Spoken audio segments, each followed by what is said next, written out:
After serving in a government hospital for several years, Dr. Lahiru Prabodha Gamage left Sri Lanka looking for a job in the UK. Dr. Gamage says the working conditions became so bad that he couldn't cope anymore, but the main reason for his departure was the cost of living. I really love my country. That will never change. I bought my car with a huge loans. So I have to pay every day whatever that money that I earn. Our basic salary was 64,000. I had a loan. I have to pay 86,000 for the loan. I have to take care of my parents and family. With a basic salary of about $210 per month and with mounting debt, he decided to find a job abroad. Dr. Gamage is one of several thousand Sri Lankan doctors who are now working overseas. Dr. Eranda Ranasinghe Arachi left Sri Lanka in August 2022. He works in Northern Ireland. Number one factor is basically, obviously, for financial reasons. Number two is for better working conditions. And number three, to build up a better future. As the eldest son of a family of three children, Dr. Eranta must support not only his retired parents, but also his younger siblings. While I was in a middle grade doctor in Sri Lanka, I earned about £400 per month. So similar kind of a level doctor would earn at least £3,000 per month in a country like UK. But if you think about the expenses in Sri Lanka and expenses in UK are almost same now. According to Government Medical Officers Association, the biggest trade union of government doctors in Sri Lanka, more than 1700 doctors have left the country over the last 2 years. That is nearly 10% of doctors in the island. When it comes to the doctors, brain drain of the doctors, as the Government Medical Officers Association, we strongly believe that it will make a negative impact on the healthcare system. As a responsible trade union, so to overcome this issue, we have come up with an eightfold proposal. We should state that this is not due to any issue of the doctor that this is happening. This is merely due to the bad socio-economic situation of the country. So that's why they are moving to greener pastures for a better living condition.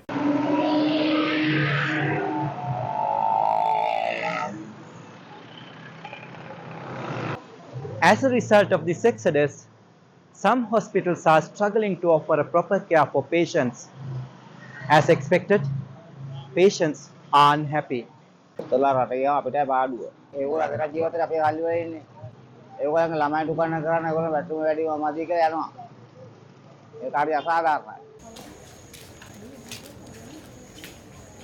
There is another issue, absence of a proper promotion system or a career development in the doctors when we take a government doctor. So professional development is of the doctor is very minimum when there is a grade promotion scheme, and there are several issues that we have identified in the grade promotion scheme and also the career development of the doctors.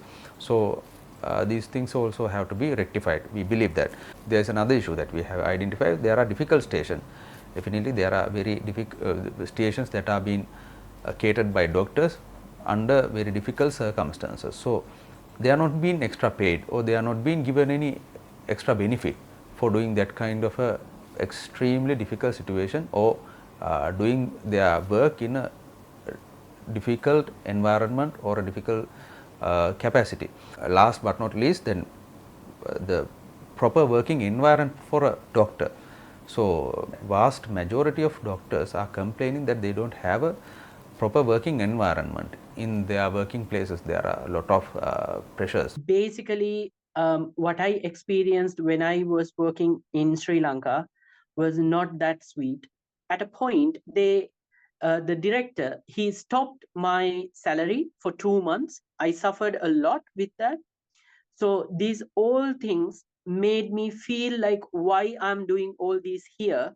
So I should move from this country, because he did the same thing repeatedly. After another 2 years, he blocked my salary for 2 months. He was forcing me to work 24 hours without paying any extra. During this time, he transferred me forcefully from the hospital to another hospital. So after that, I suffered a lot because I was away from my family, 300 kilometers away from home. So likewise, I did my full dedication to that hospital, and I try to talk with NGOs and take stuff to the hospital. So I did my part fully, and I helped all the people in the community in that area by using my own money. So I did health camps. So these all organized by me. So I try my best to give the country. So these kind of issues we have identified, and we have given a special report, and we have given it to the political authority, and also to the health ministry and the ministry officials, every relevant stakeholder. Some say doctors and other professionals have a duty to serve their country as the taxpayer funded their higher education, and some doctors say they would consider returning. Of course, why not? I have been to many countries during this small period of time, and I find it like there's no other country like Sri Lanka. If the country's condition becomes better, and if the work that is done by the doctors are well recognized, and if they are paid well enough, I'm pretty much happy to come back. But many, including Dr. Eranda, say they doubt whether the economy and working conditions in Sri Lanka will improve anytime soon. So working abroad, for now at least, remains an alluring prospect. Saroj Pathirana, Colombo.